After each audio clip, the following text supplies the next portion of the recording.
Hello students, मैं दीपक मिश्रा आपके लिए कुछ सैम्पल पेपर डिस्कशन लाया हूँ। मैंने जैसे बताया था कि अभी मैं एक सीरीज चला रहा हूँ बोर्ड के लिए। दोनों बोर्ड, सीबीएसई बोर्ड है या स्टेट बोर्ड है, इसके लिए मैंने एक सैम्पल पेपर डिस्कशन का सीरीज रखा है जो आपको थंबनेल पे भी आपको दिख जाएगा। तो एक सीरीज मैं चला रहा हूँ, sample paper board sample paper discussion series. Board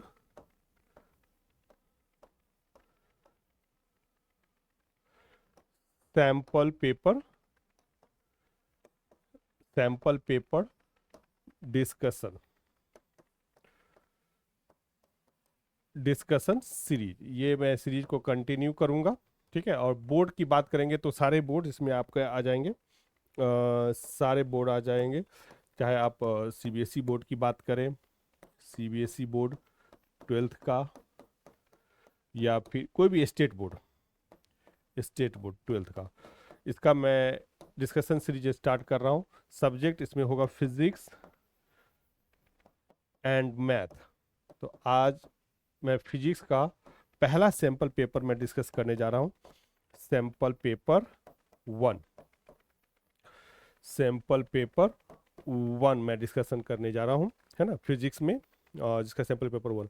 और आप देखेंगे मैं इसमें आपको ये भी बताऊंगा कि बोर्ड के एग्जाम में कितने सेक्शंस में क्वेश्चंस पूछे जाते हैं, हर एक सेक्शन में कितने क्वेश्चंस होते हैं, हर एक क्वेश्चन कितने मार्क्स का होता है, ये सारा चीज़ मैं आपको बताता चलूंगा जैसे जैसे मैं डिस्कशन करता चला जाऊंगा। यानी कि अगर आप इस सीरीज को पूरा अगर आपने फॉलो कर लिया तो इस सीरीज में आपको 10 सैंपल पेपर मैं आपको डिस्कस करके दूंगा आपके बोर्ड एग्जाम से पहले। 10 सैंपल पेपर का मतलब हुआ कि आप इतने क्वेश्चन कर चुके होते हैं, और हर एक सेक्शन के हिसाब, section A B C D, जो आपको बताया कि मैंने मार्क्स के आधार पर सारा सेक्शन जैसे होता है 1 मार्क्स 2 मार्क्स, तो वो सारा डिस्कशन आपका कर दूंगा। तो 10 सैंपल पेपर डिस्कशन का मतलब ये होता है कि आप जब बोर्ड के एग्जाम में बैठेंगे तो कोई भी ऐसा क्वेश्चन नहीं होगा जिसको आपने टच किया हुआ नहीं है या जिस क्वेश्चन को आपने देखा हुआ नहीं है। यानी कि आराम से उस क्वेश्चन को आप बना सकते हैं, कर सकते हैं, सॉल्व कर सकते हैं। ठीक है, तो अगर आप ये पूरे सीरीज डिस्कस कर लेंगे तो मैं श्योर कहता हूँ कि आप 90 से एबव मार्क्स आपके आएंगे, आपके मार्क्स 90 से एबव रहेंगे। क्लियर? तो इसको फॉलो करिए। एक बात बस और मैं कहना चाहता हूँ कि जैसे मैंने देखा है कि बच्चों का ये होता है कि बहुत बड़ा वीडियो तो नहीं देखना चाहते हैं, तो मैं ऐसा करूँगा कि हर एक सैंपल पेपर के डिस्कशन को पार्ट वाइज ब्रेक कर दूंगा। जैसे सैंपल पेपर 1 में मैं 3 पार्ट में ब्रेक कर सकता हूँ। Part 1 sample paper 1 part 1, sample paper 1 part 2, sample paper 1 part 3। यानी कि आधे घंटे 40 मिनट का ही वीडियो रहेगा।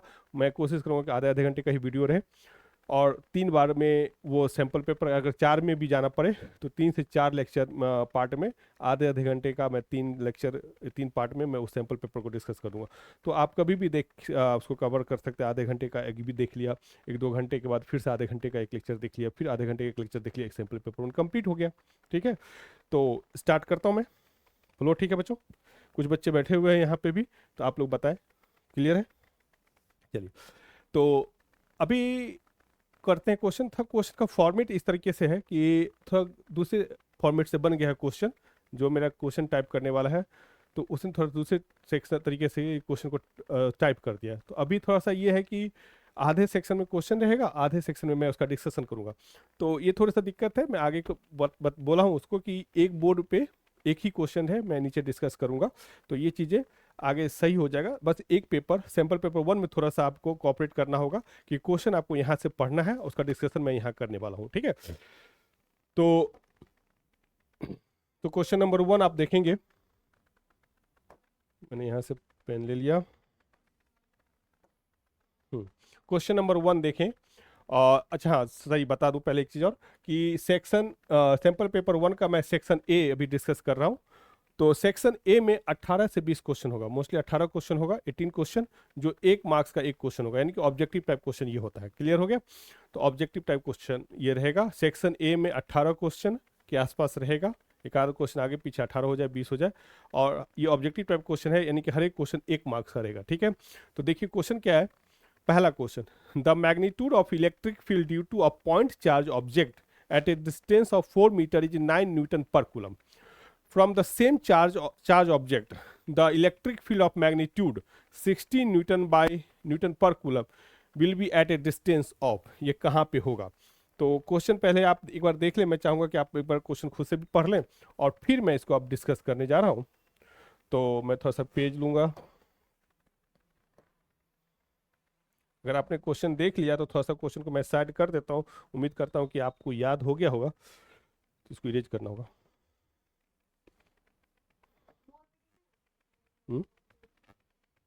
मुंह पे, अरे नहीं नहीं, यहाँ पे हो जाता है, रुक जाओ थोड़ा सा, ये आता, ये तो ये होता है।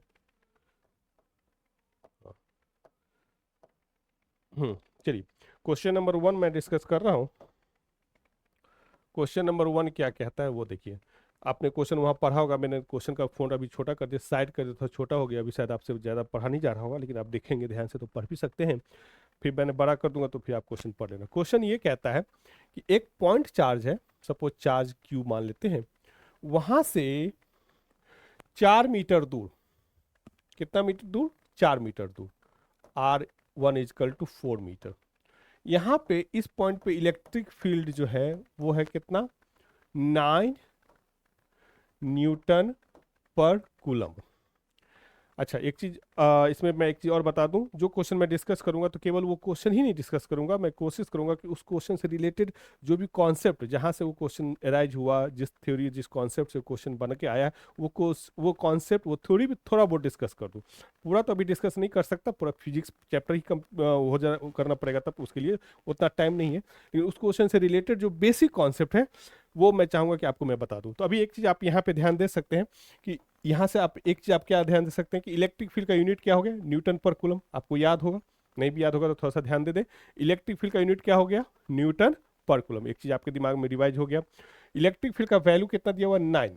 अब कहता है कि उसी चार्ज पार्टिकल से कितना डिस्टेंस दूर, यानी कि ये R2 पूछ रहा है, कितना डिस्टेंस दूर इलेक्ट्रिक फील्ड कितना हो जाए, 16 न्यूटन पर कूलम हो जाए। क्वेश्चन क्या कह रहा है, चार्ज पार्टिकल है, उसके कारण 4 मीटर दूर electric field 9 newton per coulomb, तो कितना दूर पे, यानी कि R2 पूछ रहा है, इलेक्ट्रिक फील्ड कितना हो जाए, 16 न्यूटन पर कूलम हो जाए। चलिए, तो अब आपको क्वेश्चन किस चीज का है, क्वेश्चन है electric field due two point charge, किस थ्योरी का है, किस कॉन्सेप्ट का है, तो ये है electric field due two point charge.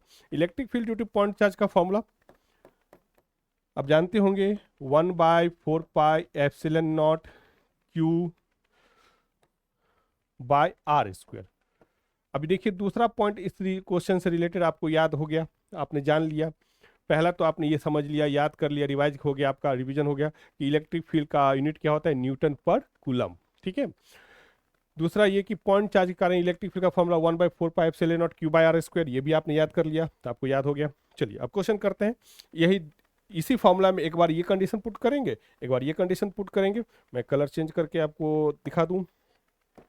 चलो ये तो अगर मैं ये वाला केस लेता हूं तो इलेक्ट्रिक फील्ड कितना, 9 1/4πε0 Q, जरूरत नहीं है, उसका वैल्यू दिया भी नहीं है और जरूरत भी नहीं है, R²।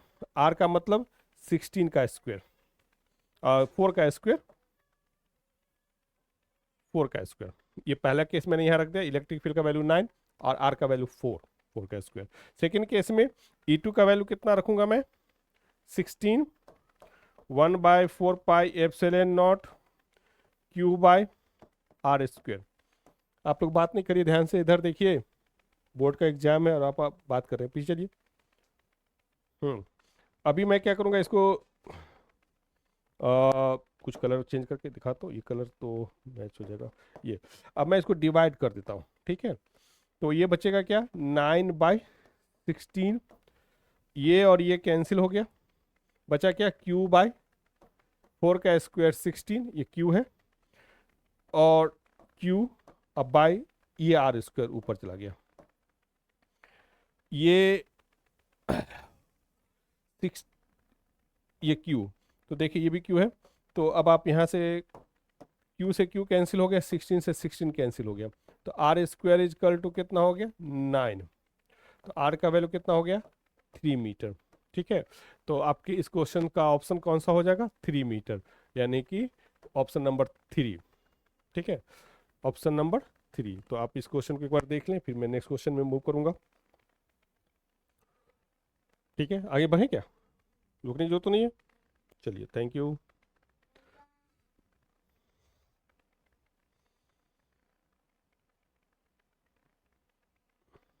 चलिए, अब सेकंड क्वेश्चन में आते हैं। पहला क्वेश्चन तो हो गया।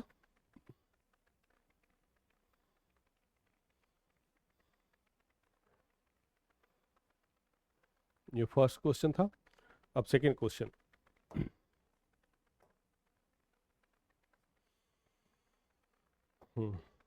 फर्स्ट क्वेश्चन तो मैंने डिस्कस कर दिया, इसका आंसर 3 मीटर था। सेकंड क्वेश्चन को एक बार आप पढ़ लें। A point P lies at a distance x from the midpoint of an electric dipole on its axis. The electric potential at point P is proportional to. A point P lies at a distance x from the midpoint of an electric dipole. On its axis. The electric potential at point P is proportional to. Point P पे electric potential है, electric उसका proportionality पूछ रहा है। तो चलिए देखते हैं क्वेश्चन को क्या कहता है ये।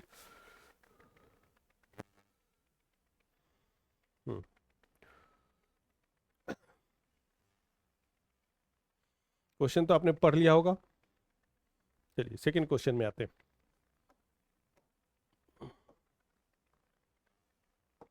क्वेश्चन ये कहता है, ये क्वेश्चन किस चीज का, अच्छा अभी फिर से एक बार ध्यान दे, मैंने कहा कि जो क्वेश्चन भी डिस्कस करूंगा उस क्वेश्चन से रिलेटेड थ्योरी कॉन्सेप्ट भी आपको शॉर्ट में रिव्यू करा दूंगा, डिस्कस करा दूंगा।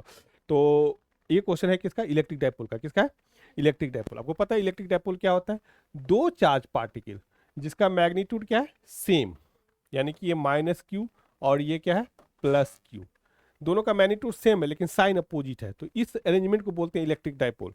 Electric dipole is the arrangement of two charge particle of same magnitude but opposite nature. तो -q +q ये हो गया आपका क्या? Electric dipole. इलेक्ट्रिक डायपोल में इन दोनों चार्ज के बिल्कुल बीच का ये जो पॉइंट होता है इसको सेंटर ऑफ डायपोल बोल सकते हैं हम लोग, सेंटर ऑफ डायपोल। सी, ये लाइन जो दोनों चार्ज से होके गुजरता है इसको हम लोग बोलते हैं एक्सियल लाइन। क्या कहते हैं बच्चों? Axial line. और ये जो लाइन जो उसके परपेंडिकुलर होगा इसको हम लोग क्या बोलेंगे? Equatorial line. इक्वेटोरियल लाइन, ठीक है। ऐसा लाइन जो उसके सेंटर से पास करे और डायपोल के एक्सिस पे परपेंडिकुलर हो। इसके डायपोल के एक्सिस पे क्या हो? ये तो एक्सियल लाइन हो गया, एक्सियल लाइन पे perpendicular and passing through the centre of the dipole, इसको हम लोग क्या बोलते हैं? इक्वेटोरियल लाइन, ठीक है। अभी जो क्वेश्चन पूछ रहा है पोटेंशियल से रिलेटेड, क्वेश्चन ये कह रहा है कि एक पॉइंट पी है जो डायपोल के एक्सिस पर है। ये पॉइंट पी डायपोल के एक्सिस पर एक्स डिस्टेंस दूर है, ठीक है। अब आपको क्या करना है? कहता है कि यहां पे जो पोटेंशियल होगा, पॉइंट पी पे जो पोटेंशियल होगा वो पोटेंशियल किस प्रोपोर्शनल में होगा? Potential at P it proportional to, पूछ रहा है डिस्टेंस का, डिस्टेंस का प्रोपोर्शनलिटी पूछ रहा है।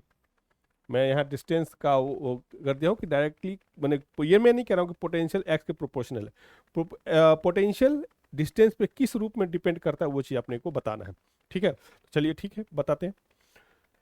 एक्सियल लाइन पे पोटेंशियल का फॉर्मूला बताएं आप। 1/4πε0 p/x² - a²। ये होता है एक्सियल लाइन पे सेंटर से x डिस्टेंस दूर किसी पॉइंट पर इलेक्ट्रिक पोटेंशियल का फॉर्मूला। अब यहाँ पे सवाल उठता है कि P क्या है? तो P आपको पता है, electric dipole moment. P electric dipole moment. पहले ये बताएं A क्या है? तो A है डायपोल के सेंटर से इस चार्ज का डिस्टेंस A और यहाँ सेंटर से इस चार्ज का डिस्टेंस A, यानी कि दोनों चार्ज के बीच का डिस्टेंस कितना हो गया? 2a। सिमेट्री के कारण हम लोग a और a 2a ले लेते हैं, अदरवाइज पूरा a लेते हैं तो a/2 थोड़ा कैलकुलेशन या फॉर्मूला थोड़ा सा उस तरह का हो जाता है, याद करने में दिक्कत होती। तो हम लोग सिमेट्री के लिए क्या करते हैं? 2a ले लेते हैं, यहाँ से यहाँ तक a, यहाँ से यहाँ तक a। तो डायपोल मोमेंट का फॉर्मूला आपने क्या पढ़ा? It is the product of magnitude of charge and distance between the charges, ठीक है। Dipole moment clear. मैं अभी क्वेश्चन पे नहीं जा रहा हूँ, मैंने कहा था कि उससे रिलेटेड, उस क्वेश्चन से रिलेटेड जो भी थ्योरी चीज़ें कॉन्सेप्ट जो है, छोटा छोटा फॉर्मूला, छोटी छोटी बातें मैं आपको बता दूं। तो आपने इस क्वेश्चन में क्या सीखा? इलेक्ट्रिक डायपोल मोमेंट के बारे में सीखा। इलेक्ट्रिक डायपोल मोमेंट क्या होता है? चार्ज का मैग्नीट्यूड, किसी एक चार्ज का मैग्नीट्यूड ले लीजिए, मैग्नीट्यूड सेम होगा क्यू, और दोनों चार्ज के बीच का डिस्टेंस, इसका मल्टीप्लाई को हम लोग क्या बोलते हैं, इलेक्ट्रिक डायपोल मोमेंट। इसका यूनिट क्या होता है बच्चों, इसका यूनिट होता है कूलम, चार्ज का कूलम और डिस्टेंस का मीटर, कूलम मीटर। ठीक है, बीच में थोड़ा सा हाइफन डैश हाइफन दे देते हैं, डैश दे देते हैं, नहीं तो ये सेंटीमीटर ना बन जाए लगे, है ना। तो ये हो गया, और ये वेक्टर क्वांटिटी है, और इसका डायरेक्शन होता है निगेटिव टू पॉजिटिव, इसको ध्यान रखिएगा, negative to positive. Electric dipole moment का डायरेक्शन होता है negative to positive. Negative to positive होने का क्या लॉजिक है, ये लेक्चर में मैंने इलेक्ट्रोस्टैटिक्स का एक प्ले ग्रुप बनाया हुआ, क्या बोलते हैं, प्ले लिस्ट बनाया हुआ तो उसमें आप जाके देखेंगे, तो उसमें किस लॉजिक से इलेक्ट्रिक डायपोल मोमेंट का डायरेक्शन निगेटिव टू पॉजिटिव है, मैंने उसमें डिस्कस किया, आप देख लेंगे। ठीक है, अभी की बात करते हैं, डायपोल मोमेंट मैंने आपको बता दिया, यही पी डायपोल मोमेंट हो गया, ये आपको पता चल गया क्या है, सेंटर से, डायपोल के सेंटर से दोनों चार्ज के बीच का डिस्टेंस ए और ए, क्लियर हो गया। तो एक्सियल लाइन पे पोटेंशियल का फॉर्मूला क्या होता है, 1/4πε0 P by x square minus A square, clear है बच्चों। ठीक है अब देखिए, अब ऑप्शन आप देखेंगे तो इस तरह का ऑप्शन नहीं है, अब ये है, तो ये हो गया आपके नॉर्मल डायपोल के लिए। अब अगर हम मैं शॉर्ट डायपोल की बात करूं, for short dipole, short dipole का मतलब ये होता है कि डायपोल का जो लेंथ है एक्चुअली, यानी कि 2a, वो इस डिस्टेंस से, जो पॉइंट हमने ऑब्जर्व कर रहे हैं, जिस पॉइंट पे हम मैग्नेटिक इलेक्ट्रिक फील्ड निकालना चाहते हैं, इलेक्ट्रिक पोटेंशियल, वो डिस्टेंस जो है, यानी कि ये एक्स ए या 2a से बहुत बड़ा हो, तो उस केस में हम लोग इसको कहते हैं शॉर्ट डायपोल। और इस केस में पोटेंशियल का चेंज फॉर्मूला क्या हो जाएगा, सो देख लीजिए, V axial equal to 1/4πε0 P, जब x बहुत बड़ा है a से, यानी कि a बहुत छोटा है a से, तो x square minus A square लगभग लगभग क्या हो जाएगा, एक्स स्क्वायर, तो ये आ गया एक्स स्क्वायर। तो वी एक्सियल इजकल टू, अब यहाँ से फॉर्मूला देख लें, 1/4πε0 पी बाई एक्स स्क्वायर, यानी कि V axial directly proportional to P by x square, यानी कि V axial directly proportional to 1/x square, clear हो गया। इस हिसाब से आप ऑप्शन देखेंगे, आप अभी तो छोटा है शायद ना दिख रहा है, मैं बड़ा कर दूंगा फिर पेज, तो आप देखेंगे पहला ही ऑप्शन है 1/x स्क्वायर, तो एक्सियल लाइन पे पोटेंशियल जो है 1/x स्क्वायर के प्रोपोर्शनल है, क्लियर हो गया। एक छोटा सा बात इसमें और बताते हुए मैं आगे बढ़ूंगा, तो वो बात यह है कि अभी एक्सियल लाइन पे तो मैंने पोटेंशियल का फॉर्मूला बता दिया नॉर्मल डायपोल के लिए, फिर शॉर्ट डायपोल के लिए आपने देख लिया। बात उठता है कि इक्वेटोरियल लाइन पे पोटेंशियल का फॉर्मूला क्या होता है, तो वी इक्वेटोरियल ये होता है 0।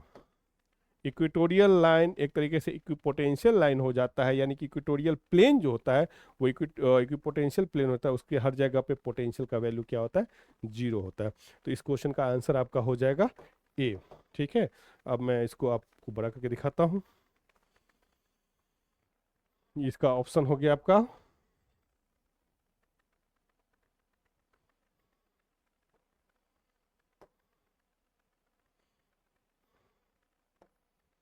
तो पहला क्वेश्चन मैंने आपको बता दिया, इसका आंसर हो गया 3 मीटर, दूसरे का आपको पता चल गया 1/x स्क्वायर। ठीक है, तो अब हम तीसरे क्वेश्चन में जाएंगे sorry, third number question.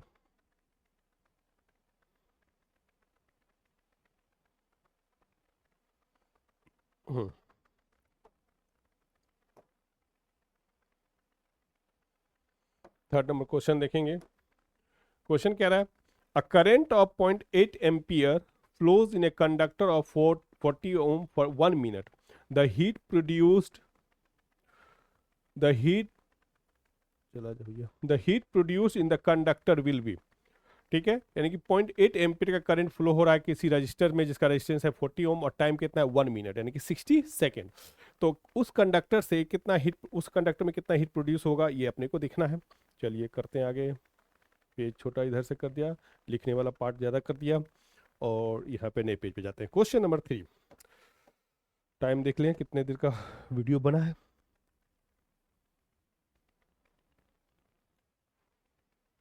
Hello, अभी 19 मिनट का, ठीक है, तो हो जाएगा। चलिए, तो अगला क्वेश्चन, क्वेश्चन नंबर 3, आपको क्वेश्चन कह रहा है क्या, करंट कितना है, एक कंडक्टर है, कंडक्टर है, इसका रेजिस्टेंस दिया हुआ है आर, करंट दिया हुआ है इसमें कितना आई, और टाइम भी दिया हुआ है। करंट कितना दिया हुआ है 0.8 एम्पियर, रेजिस्टेंस इसका कितना दिया हुआ है 40 ओम, टाइम कितना दिया हुआ है 60 सेकेंड, 1 मिनट है 60 सेकेंड। क्लियर। अब कहता है इस कंडक्टर में कितना हीट प्रोड्यूस होगा। चलिए ठीक है, मैंने आपको जैसे बताया कि हर एक क्वेश्चन में मैं उससे रिलेटेड कॉन्सेप्ट भी बताना चाहूँगा।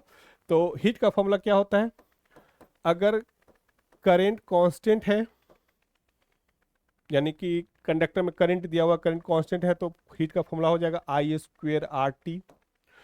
अगर पोटेंशियल कांस्टेंट है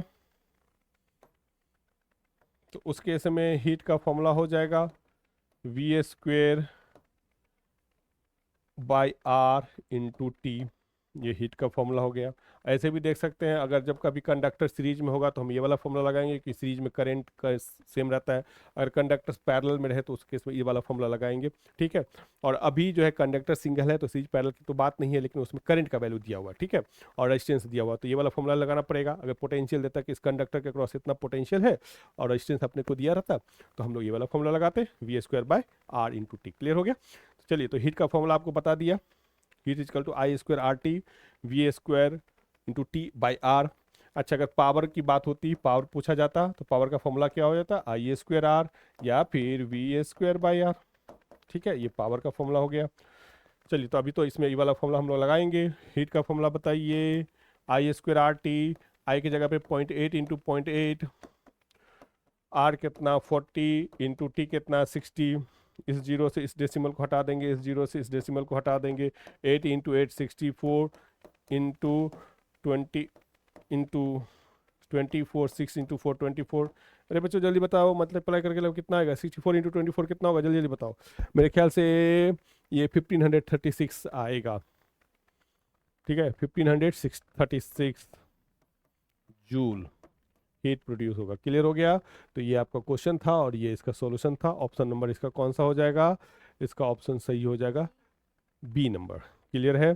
तो 3 क्वेश्चन मैंने डिस्कस कर दिया आपके लिए। अब चौथे क्वेश्चन में जाते हैं। थोड़ा सा नहीं नहीं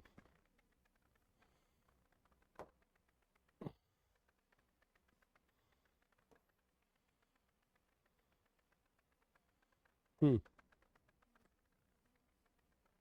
ये कर रहा होगा, स्पीकर कर रहा होगा बस।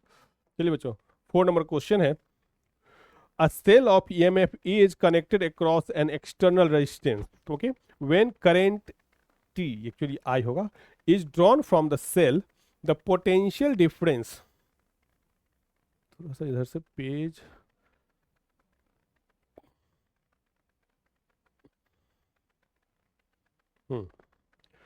अब देखिए क्वेश्चन पूरा है। A cell of EMF is connected across an external resistance when current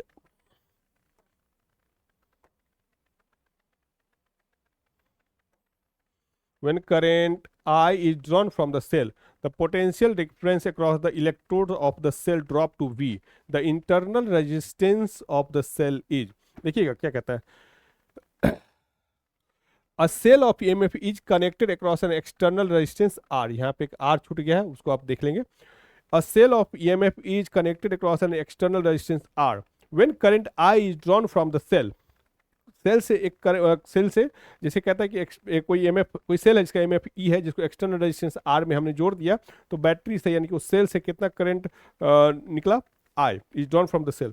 the potential difference across the electrodes of the cell drop to we.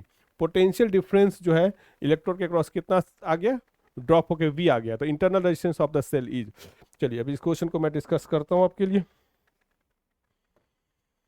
Question में एक बार फिर से समझा दूं, इसका कॉन्सेप्ट आप समझिए। जैसे देखिए ये सेल है, इसका इंटरनल रेजिस्टेंस आर है, सेल का ईएमएफ ई है। ईएमएफ का मतलब ईएमएफ ई है, ईएमएफ का मतलब इलेक्ट्रोमोटिव फोर्स, लेकिन ये फोर्स नहीं है। ठीक है ना, ये फोर्स नहीं है, ये एक्चुअली क्या है, ये इस सेल का पोटेंशियल डिफरेंस है, एक्चुअल पोटेंशियल डिफरेंस है। एक्चुअल पोटेंशियल डिफरेंस का मतलब, एक्चुअल पोटेंशियल डिफरेंस का मतलब जब इस सेल को आप सर्किट में यूज नहीं किए, यानी कि सेल ओपन सर्किट में है, ओपन है, उस केस में इसके दोनों पॉइंट के बीच का जो पोटेंशियल डिफरेंस होता है वही होता है ईएमएफ। ईएमएफ क्या होता है, उस सेल का एक्चुअल पोटेंशियल डिफरेंस होता है उसके अपने इलेक्ट्रोड के अक्रॉस। क्लियर हो गया। बढ़े आगे। अगर हम इसके ईएमएफ को मेजर करना चाहें तो इसके लिए हमको इसको ऐसे सिस्टम में जियो ऐड करना होगा जब इससे किसी तरह करंट नहीं निकले, और तब जो यहाँ पे पोटेंशियल डिफरेंस आपको मिलेगा यहाँ से यहाँ तक के बीच में, वो एक्चुअली ईएमएफ है, यानी कि बैटरी का एक्चुअल वैल्यू होता है। ठीक है, लेकिन होता क्या है, जब इस बैटरी को सर्किट में यूज करते हैं, देखिएगा मैं आपको एक तरीके से सेल पढ़ा भी रहा हूँ, जब इसको सर्किट में यूज करेंगे तो ऑब्वियसली किसी रेजिस्टेंस के अक्रॉस जोड़ेंगे, एक्सटर्नल रेजिस्टेंस, नहीं तो शॉर्ट सर्किट हो जाएगा। तो इसके अक्रॉस अगर आपने किसी सेल को आपने एक्सटर्नल रेजिस्टेंस आर के अक्रॉस जोड़ दिया तो इस सर्किट में करंट बनेगा। उस करंट के कारण इसका जो इंटरनल रेजिस्टेंस है वो कुछ ईएमएफ खुद खा लेगा। ये कितना ईएमएफ खा लेगा, वी इन इंटरनल रेजिस्टेंस को मैं V1 मान लेता हूं, तो I इंटू आर, ये पोटेंशियल डिफरेंस इसका अपना हिस्सा जो इंटरनल रेजिस्टेंस है वो खुद यूज कर लेगा। मैं क्या कहा समझ में आया कि इस सेल का जो अपना इंटरनल रेजिस्टेंस है, यानी कि सेल के अंदर में जो मटेरियल्स होते हैं उसके जो रेजिस्टेंस होते हैं उसको हम लोग इंटरनल रेजिस्टेंस कहते हैं, वो खुद कुछ पोटेंशियल यूज कर लेगा, खा लेगा, रख लेगा। ठीक है, तो बैटरी जो है, जो सेल है, वो मान लेते हैं कि ये 10 वोल्ट का है, मान लीजिए 12 वोल्ट का है इस बैटरी का, ये 12 वोल्ट है, यानी कि इसका ईएमएफ 12 वोल्ट है। लेकिन जैसे सर्किट में यूज करेंगे तो आपको 12 वोल्ट नहीं मिलेगा, उससे कुछ कम मिलेगा। अब ये होता है कि हम 12 वोल्ट का सेल खरीदें या 12 वोल्ट है, लेकिन जब इसको सर्किट में यूज कर रहे हैं तो वो 12 वोल्ट नहीं है। तो होता क्या है कि वो 12 वोल्ट तो दे रहा है, लेकिन उसका अपना इंटरनल रेजिस्टेंस ही कुछ पोटेंशियल उसमें से खा लेगा, मान लीजिए 0.6 खा लिया। तो आपको मिला कितना, आपके एक्सटर्नल रेजिस्टेंस में मिलेगा कितना, 12 माइनस 0.6 यानी कि 11.4। तो वो जो 11.4 एक्चुअली आपको मिल रहा है वो पोटेंशियल डिफरेंस होता है, यानी कि आपके एक्सटर्नल रेजिस्टेंस के क्रॉस पोटेंशियल डिफरेंस, और यहाँ से यहाँ तक जो पोटेंशियल डिफरेंस होगा वही इस बैटरी के इलेक्ट्रोड्स के अक्रॉस भी पोटेंशियल वही सेम होगा, पैरेलल बन गया। तो यानी कि ये पोटेंशियल डिफरेंस है, यानी कि उस इलेक्ट्रोड, उस बैटरी के, उस सेल के इलेक्ट्रोड के अक्रॉस जो पोटेंशियल डिफरेंस है, कब, जब ये बैटरी सर्किट में यूज हो रखा है, उस केस में जो इसके इलेक्ट्रोड्स के बीच का जो पोटेंशियल डिफरेंस है वो है पोटेंशियल डिफरेंस, जिसको हम लोग पीडी बोलेंगे, जिसको वी से लिखते हैं। क्लियर हो गया। अब बैटरी के उसी इलेक्ट्रोड्स के बीच का पॉइंट्स के बीच का पोटेंशियल डिफरेंस, जब उसमें करंट नहीं है यानी कि ओपन सर्किट में, तो उसको हम लोग क्या बोलते हैं, वी, यानी कि ईएमएफ। क्लियर हो गया। तो इसका ईएमएफ कितना, ई, पोटेंशियल डिफरेंस कितना, वी। क्लियर है। तो अभी आपको इन दोनों का रिलेशन निकालना है, और हम लोग को निकालना क्या है, इंटरनल रेजिस्टेंस निकालना है। ठीक है, तो चलिए इसको आप समझते हैं। जैसे सर्किट को सेल को हमने रेजिस्टेंस के साथ, एक्सटर्नल रेजिस्टेंस आर के साथ जोड़ दिया, तो इसमें करंट कितना बनेगा, E by R plus R, ये बनेगा। ठीक है, सॉरी। अब ये देखिए, तो इस एक्सटर्नल रेजिस्टेंस में कितना पोटेंशियल ड्रॉप होगा, यानी कि इस एक्सटर्नल रेजिस्टेंस के दोनों इलेक्ट्रोड के बीच में, यानी कि दोनों पॉइंट के बीच का पोटेंशियल डिफरेंस कितना होगा, V equal to I into R. I की जगह पे क्या लिखेंगे, आर प्लस, आई की जगह पे क्या लिखेंगे, E by R plus R into R. आप एक काम करें, इसको उठा के इधर ले आए, आर प्लस आर बाय, इस आर को भी नीचे लेके आ जाए और इसको इधर ले जाए, ई बाई वी। इसको अलग अलग करेंगे तो 1 plus R by R equal to E by V. अरे तुम लोग समझ रहा है ना, R by R equal to E by V minus 1। ठीक है, तो अब मैं इस कैपिटल आर को उधर ले जाऊंगा, E minus V by V into R. ये हो गया आपका इंटरनल रेजिस्टेंस का फॉर्मूला। यही पूछ रहा था, अब देखिए कौन सा ऑप्शन सही है।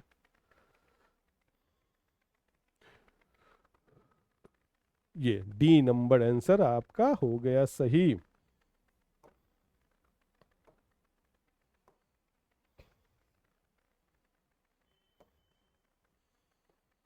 फोर का E minus V by R, E minus V by V into R. समझ गए। ये हो गया इंटरनल रेजिस्टेंस का वैल्यू। इसमें तो मैंने आपको बता दिया था, ये इसमें बता दिया था ये। चलिए, अब बड़ा अच्छा क्वेश्चन है 5 नंबर, देखिएगा ये बड़ा टेक्निकल सा क्वेश्चन है, इसको ध्यान दीजिएगा। 5 number question, a beam of electrons and protons move parallel to each other in the same direction, move parallel to each other in the same direction, they attract each other, they repel each other, neither attract nor repel, force of attraction or repulsion depends upon the speed of beam। ठीक है। अब देखिए ये question थोड़ा सा इस तरह का है कि ये बोर्ड के लेवल का तो क्वेश्चन लग नहीं रहा, ठीक है। बोर्ड के लेवल से होगा तो बी ऑप्शन भी हो सकता है, ठीक है। थोड़ा सा मतलब इस क्वेश्चन का कुछ इन्फॉर्मेशन इसमें क्लियर नहीं है, तो आपको शायद लगे अट्रैक्ट भी कर रहा है क्योंकि प्रोटॉन और इलेक्ट्रॉन है, अट्रैक्ट कर रहा है, तो अट्रैक्ट ईच अदर ऐसा भी कॉन्सेप्ट लगा सकते हैं। अगर आप इसको इलेक्ट्रोमैग्नेटिज्म के कॉन्सेप्ट से देखेंगे तो उसमें आपको रिपेल ईच अदर भी वाला के कॉन्सेप्ट आएगा, जो भी मैं बताऊंगा आपको डिटेल से। और एक्चुअली जो मुझे लगता है इसका आंसर होना चाहिए, फोर्स ऑफ अट्रैक्शन और repulsion depends upon the speed of beam. Clear हो गया। अगर दोनों का स्पीड के बारे में कुछ कहा नहीं है, अगर स्पीड कम है, ये दोनों मूव तो कर रहा है, move parallel to each other, लेकिन उसके स्पीड के बारे में नहीं कहा। अगर स्पीड कम रहा तब तो अट्रैक्शन हो जाएगा। मतलब आप समझे, ये इलेक्ट्रॉन है, ये प्रोटॉन है, ये जब दोनों रेस्ट पे है, इलेक्ट्रॉन और प्रोटॉन अगर रेस्ट पे है, तो उसमें केवल एक फोर्स काम करेगा, वो कौन सा फोर्स होगा? इलेक्ट्रोस्टैटिक फोर्स, और वो अट्रैक्शन का फोर्स होगा, क्योंकि इलेक्ट्रॉन और प्रोटॉन अपोजिट नेचर का। क्लियर होगा। इलेक्ट्रोस्टैटिक फोर्स यहाँ लगेगा जो अट्रैक्टिव होगा। लेकिन जब ये मूव कर रहा है, तो आपको पता है जब चार्ज पार्टिकल मूव करता है तो मैग्नेटिक फील्ड बनाता है, और एक के मैग्नेटिक फील्ड में दूसरा चार्ज पार्टिकल मूव कर रहा है, तो वो यहाँ पे इलेक्ट्रोमैग्नेटिक फोर्स भी लगेगा। यहाँ पे इलेक्ट्रोमैग्नेटिक फोर्स आप देखेंगे वो parallel to each other same direction, तो सेम डायरेक्शन में है, तो मैं अभी डिस्कस करूंगा। सेम डायरेक्शन में तो एक का करंट ये हो जाएगा प्रोटॉन का, तो इलेक्ट्रॉन का करंट अपोजिट डायरेक्शन में हो जाएगा। तो अब हमको पता है जो चार करंट कैरिंग वायर में हम पढ़ेंगे, अगर चार्ज करंट अगर सेम डायरेक्शन में तो अट्रैक्ट करेगा, अपोजिट डायरेक्शन में तो रिपेल करेगा। तो यहाँ पे अगर इलेक्ट्रोमैग्नेटिक का कंसेप्ट लगाएंगे, जो अभी मैं डिस्कस कर भी दूंगा, तो यहाँ पे रिपल्सन आएगा, रिपेल आएगा। क्लियर हो गया। लेकिन आप उसमें से यानी कि उस दोनों चार्ज पार्टिकल पे दो तरह का फोर्स लगता है, एक इलेक्ट्रोस्टैटिक अट्रैक्शन वाला और मैग्नेटिक रिपल्सन वाला। अब इन दोनों में कंपेयर करेंगे कौन ज़्यादा होगा, कौन कम होगा। तो अगर हम कहें कि स्पीड कम है तो ये वाला फोर्स यानी कि अट्रैक्टिव फोर्स डोमिनेट करेगा, तो उसके इसमें अट्रैक्शन हो जाएगा, यानी कि इलेक्ट्रोस्टैटिक फोर्स डोमिनेट करेगा। अगर स्पीड ज़्यादा होगा तो मैग्नेटिक फोर्स डोमिनेट करेगा, यानी कि रिपल्सन वाला फोर्स ज़्यादा हो जाएगा। इसीलिए आंसर इसका होना चाहिए force of attraction repulsion depends upon the speed of light. इसको मैं थोड़ा सा टेक्निकली आपको डिस्कस कर देता हूँ। चलिए, ये थोड़ा सा हमको लगता है मेंस लेवल का क्वेश्चन हो गया, बोर्ड से थोड़ा ऊपर का हमको लग रहा है ये। चलिए इसको समझते हैं। कहता है क्या, beam of proton and electron, तो ये मान लेते हैं प्रोटॉन और ये मान लेते हैं इलेक्ट्रॉन, ये मूव कर रहा है एक ही डायरेक्शन में पैरेलल टू ईच अदर। तो अब ये दोनों एक दूसरे पे क्या करेगा, कैसा फोर्स लगाएगा? ठीक है। तो देखिए ये चार्ज पार्टिकल, ये पॉजिटिव चार्ज पार्टिकल है, ये यहाँ पे इलेक्ट्रिक फील्ड भी बनाएगा और मैग्नेटिक फील्ड भी बनाएगा। तो इसका मैग्नेटिक फील्ड के कारण इसके इसके कारण जो यहाँ पे इलेक्ट्रिक फील्ड बना उसको E1 मान लेते हैं, और इसके कारण जो यहाँ पे मैग्नेटिक फील्ड बना उसको B1 मान लेते हैं। ठीक है। यानी कि जो इलेक्ट्रॉन है, ये वाला चार्ज, ये इसके इलेक्ट्रिक फील्ड में भी है और इसी के मैग्नेटिक फील्ड में भी है। ठीक है। तो यहाँ पे इस इलेक्ट्रॉन पे दोनों तरह का फोर्स लगेगा, इलेक्ट्रिक फोर्स भी और मैग्नेटिक फोर्स भी। चलिए, तो लॉरेंज फोर्स का फॉर्मूला हम लोग क्या पढ़े हैं, F इजकल टू इसका चार्ज माइनस ई। तो एक काम करते हैं, चार्ज Q1 और Q2 मान लेते हैं, Q1 और Q2। ठीक है। ये Q1 प्रोटॉन वाला हो गया, Q2 इलेक्ट्रॉन वाला हो गया। तो अब देखिए तो क्या हो जाएगा, फोर्स का फॉर्मूला किस पे, इलेक्ट्रॉन पे, यानी कि Q2 पे। लॉरेंज फोर्स का formula E plus V cross B। ठीक है। अब ये मान लेते हैं कि इसका वेलोसिटी कितना है, इसका वेलोसिटी, ये चार्ज पार्टिकल मूव कर रहा है V1 वेलोसिटी से, और ये चार्ज पार्टिकल मूव कर रहा है V2 वेलोसिटी से। ठीक है। तो आते हैं, तो इसका वेलोसिटी V2, तो charge particle Q2, electric field इसके कारण यहाँ पे E1 प्लस इसका वेलोसिटी V2, और इसके कारण यहाँ पे मैग्नेटिक फील्ड B1, तो यहाँ पे B1 कर लिया। ठीक है। अब E1 का वैल्यू क्या होता है, चार्ज पार्टिकल के कारण इलेक्ट्रिक फील्ड का formula 1/4 pi epsilon naught Q1 by R square R cap, ये इलेक्ट्रिक फील्ड का फॉर्मूला होता है। ये पढ़ा भी था, पॉइंट चार्ज के कारण इलेक्ट्रिक फील्ड का फॉर्मूला। अच्छा, मैग्नेटिक फील्ड का फॉर्मूला हो जाएगा म्यू नॉट बाई 4 पाई, इसी को हम लोग ऐसे भी लिख सकते हैं 1/4 pi epsilon naught C square. Mu naught by 4 pi को हम लोग ऐसे भी लिख सकते हैं, सी स्क्वायर का वैल्यू क्या होता है, म्यू नॉट इसका वैल्यू क्या होता है, बी का फॉर्मूला होगा 1/4 pi epsilon naught C square, और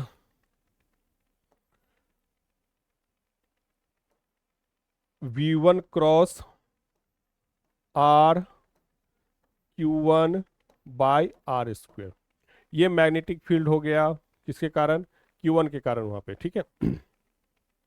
चलिए, तो अब इसका वैल्यू यहां रख देते हैं, तो F का वैल्यू कितना हो जाएगा, Q2, E1 का value 1/4 pi epsilon naught Q1 by R square R cap. अच्छा, कुछ मैं इसमें थोड़ा सा अभी इसको दूसरे तरीके से भी आपको समझाता हूँ। चलिए, ये हो गया Q2 E का वैल्यू, उसके बाद V2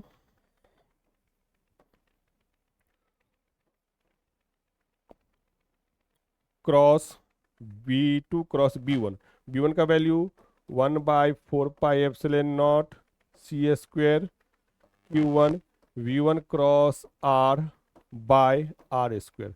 इसको मैं एक बार एक्सप्लेन कर दूंगा बढ़िया से, पहले आपको यहाँ देख ले, यहाँ से कुछ चीज़ कॉमन आ रहा है क्या, 1/4 pi epsilon Q1 by R square, 1/4 pi epsilon naught Q1 by R square, तो 1/4 pi epsilon naught Q1 Q2 by R square, और यहाँ पे आ जाएगा आर कैप बचेगा, और यहाँ से 1/c² बचेगा, और ये सारा कॉमन ही ले लिया, V2 cross V1 cross R। Clear है। अब देखिए यहाँ पे ये हो गया उस पर टोटल फोर्स। इस फोर्स में देखेंगे दो कंपोनेंट है, इसको थोड़ा सा आप लोग लिख लीजिएगा बढ़िया से, इसमें दो कंपोनेंट, F इजकल टू ये वाला पोर्शन को अगर मैं इसको इससे मल्टीप्लाई करूँ तो ये इलेक्ट्रिकल फोर्स हो गया, और इसको अगर मैं इससे मल्टीप्लाई करूंगा तो ये मैग्नेटिक फोर्स हो गया। यानी कि इस केस में दोनों चार्ज पार्टिकल पे एक दूसरे के कारण, अभी तो मैंने इसके कारण इस पे लिखा है, आप जानते हैं न्यूटन थर्ड लॉ, जितना फोर्स ये इस पे लगाएगा उतना ही फोर्स ये भी इस पे लगाएगा, डायरेक्शन अपोजिट हो जाएगा, ठीक है। तो इसके कारण इस पे ये फोर्स भी है और ये फोर्स भी है, ये इलेक्ट्रिकल फोर्स हो गया और ये मैग्नेटिक फोर्स हो गया। क्लियर हो गया, ये इलेक्ट्रिकल फोर्स और ये मैग्नेटिक फोर्स। अच्छा, इलेक्ट्रिकल फोर्स का नेचर देखेंगे तो ये पॉजिटिव और निगेटिव है, तो ये क्या हो जाएगा, अट्रैक्टिव, ये फोर्स क्या हो जाएगा, अट्रैक्टिव। अट्रैक्टिव कौन सा फोर्स, इलेक्ट्रिकल फोर्स। और ये मैग्नेटिक फोर्स आप देखेंगे थोड़ा सा इसमें देख लीजिए, तो ये क्या है आपका, प्रोटॉन है, प्रोटॉन इधर जा रहा है तो इसके कारण करंट भी इसी डायरेक्शन बनेगा, ये इलेक्ट्रॉन इधर जा रहा है सेम डायरेक्शन कह रहा है, तो उसके कारण जो है करंट अपोजिट बनेगा, ठीक है। अब देखें तो इसके कारण मैग्नेटिक फील्ड की बात करता हूं, इसके कारण मैग्नेटिक फील्ड इनवर्ट हो जाएगा। अब इनवर्ट मैग्नेटिक फील्ड में ये है, तो इनवर्ट ये इनवर्ट मैग्नेटिक फील्ड में इस वायर है, तो आप अगर लगाएंगे लेफ्ट हैंड थंब रूल, तो ये इनवर्ट करंट का डायरेक्शन इधर और थंब इधर गया, तो यानी कि ये फोर्स इधर लग रहा है, यानी कि ये फोर्स कौन सा हो गया, रिपल्सिव हो गया, ठीक है। तो यानी कि इस पे दोनों फोर्स लग रहा है, एक फोर्स अट्रैक्ट कर रहा है, एक फोर्स रिपेल कर रहा है। अब है कि कौन सा फोर्स ज्यादा होगा, तो देखेंगे अगर मैग्नेटिक फोर्स के बारे में देखेंगे तो यहाँ पे c² नीचे आ गया, एक बड़ा फैक्टर है यहाँ पे, स्पीड ऑफ लाइट आपका बहुत ज्यादा होता है 3 × 10⁸, उसका स्क्वायर कर देंगे तो 9 × 10⁻16, वो भी डिनोमिनेटर में, तो ये इसको पूरा कम कर देगा, है ना, इस फैक्टर को कम कर देगा। तो अगर V1 और V2 अगर ज्यादा हो जाए, हाई रहे, इसके कंपैरिजन में रहे, तो उस केस में क्या होगा कि इसका वैल्यू क्या होगा, ज्यादा आ जाएगा इससे, तो उस केस में रिपल्सिव फोर्स ज्यादा हो जाएगा, अट्रैक्टिव फोर्स कम होगा, तो यानी कि उस केस में ये दोनों एक दूसरे को रिपेल करेगा। लेकिन अगर V1 और V2 कम हो तो उस स्थिति में अट्रैक्टिव फोर्स यानी कि इलेक्ट्रोस्टैटिक फोर्स ज्यादा हो जाएगा, तो यानी कि अट्रैक्टिव फोर्स ज्यादा होगा, यानी कि अट्रैक्ट करेगा। तो यानी कि अट्रैक्शन और रिपल्सन डिपेंड कर रहा है स्पीड पे, किस पे डिपेंड कर रहा है, स्पीड पे, ठीक है। तो आप ये कॉन्सेप्ट को आप एक बार फॉर्मूला को सारा लिख देंगे, है ना, ये मैग्नेटिक फील्ड का एक वाला फॉर्मूला होता है जिसमें स्पीड ऑफ लाइट को हम यूज करते हैं, ठीक है। तो बढ़े आगे, तो इसमें आपने क्या देखा कि इसके कारण ये आप एक फिर से बार समझ ले, ये प्रोटॉन है, इसके कारण यहाँ पे इलेक्ट्रिक फील्ड होगा, मूव कर रहा है तो इस कारण यहाँ पे मैग्नेटिक फील्ड भी होगा। अब उस इलेक्ट्रिक फील्ड और मैग्नेटिक फील्ड में ये चार्ज पार्टिकल, ये इलेक्ट्रॉन है जो खुद भी मूव कर रहा है, तो इस पर इलेक्ट्रिकल फोर्स लगेगा, ये मैग्नेटिक फोर्स लगेगा, ये वाला, ठीक है। सबका वैल्यू रखे तो फाइनली ये आया। अब इसको कंपेयर करें तो ये इलेक्ट्रिकल फोर्स हो गया, ये मैग्नेटिक फोर्स हो गया। इलेक्ट्रिकल फोर्स यहाँ पे अट्रैक्टिव होगा क्योंकि एक प्रोटॉन एक इलेक्ट्रॉन निगेटिव अपोजिट, पॉजिटिव और निगेटिव। और ये फोर्स आप देखेंगे तो ये रिपल्सिव आ रहा है, ठीक है, क्या आ रहा है, रिपल्सिव आ रहा है।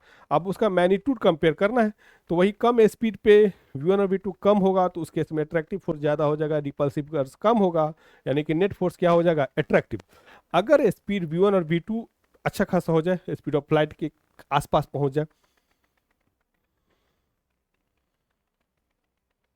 अट्रैक्टिव ही होगा। क्योंकि देखिए v1 और v2 तो स्पीड ऑफ लाइट से तो ज़्यादा हो नहीं सकता, सही बात है। इसमें क्या होगा सो ध्यान देखिए, v1 और v2, अब ये देखिए मैंने कहा टेक्निकल क्वेश्चन, v1 और v2 तो c से ज़्यादा तो हो नहीं सकता, तो यानी कि ऊपर का जो फैक्टर है हमेशा, ऊपर का जो फैक्टर है ये हमेशा 1 से कम होगा, 1 से कम होगा। यानी कि यहाँ पे इलेक्ट्रिकल फोर्स जो है मैग्नेटिक फोर्स से कम हो रहा है और इलेक्ट्रिकल फोर्स अट्रैक्टिव है, तो इसलिए इसका आंसर क्या होगा, अट्रैक्टिव होगा। यानी कि यहाँ पे एफ रिपल्सिव जो है वो कम होगा एफ अट्रैक्टिव से, तो यानी कि इस केस में ये क्या होगा, अट्रैक्टिव होगा, दोनों के बीच में अट्रैक्शन होगा। समझे क्या, इसको देख लीजिएगा, ये फोर्स रहा electrical force magnetic force, value ये हो गया। अगर मैं इसको कंपेयर करूं तो v1 और v2 ज़्यादा भी होगा, तो ऐसा तो नहीं है कि v1 c से ज़्यादा हो जाए और v2 c से ज़्यादा हो जाए। अगर दोनों c और c भी हो गया तो c स्क्वायर कैंसिल हो गया, तो यहाँ पे r और ये माइनस और ये प्लस, जीरो हो जाएगा, यानी कि दोनों उसके इसमें बराबर हो जाएगा। लेकिन v1 और v2 तो कभी भी c के बराबर हो ही नहीं सकता, उससे तो हमेशा कम ही रहेगा। यानी कि इस केस में रिपल्सिव फोर्स हमेशा क्या होगा, अट्रैक्टिव फोर्स से कम होगा। यानी कि इलेक्ट्रॉन और प्रोटॉन एक दूसरे को क्या करेगा, एक दूसरे को क्या करेगा, अट्रैक्ट करेगा। मूव भी कर रहा है तो एक दूसरे को क्या करेगा, अट्रैक्ट करेगा। तो अब आते हैं अपने पेज पे, क्वेश्चन पे फिर से आते हैं। अच्छा, ये क्वेश्चन थोड़ा अच्छा था, तो आपने इसमें क्या देखा, क्या सीखा, मैं फिर से एक बार बता दूं। मार्क हाँ, तो इसमें आपने, इस क्वेश्चन में आपने क्या देखा, ये बड़ा अच्छा क्वेश्चन था। बाकी तो आप इधर समझ ही गए, इसका ये, इसका ये, इसका ये। इसमें क्या था, बीम ऑफ इलेक्ट्रॉन और प्रोटॉन, प्रोटॉन हो गया, इलेक्ट्रॉन हो गया, सेम डायरेक्शन में मूव कर रहा है, ये अट्रैक्ट करेगा, रिपेल करेगा, नाइदर नॉट दिस। तो ये एक्चुअली अट्रैक्ट करेगा। कैसे अट्रैक्ट करेगा, तो इस, अगर ये प्रोटॉन है तो इसके कारण यहाँ पे इलेक्ट्रिक फील्ड, अभी बता दिया मैंने, उधर मैं अपने मैग्नेटिक फील्ड, उसमें ये चार्ज पार्टिकल मूव कर रहा है वेलोसिटी v से।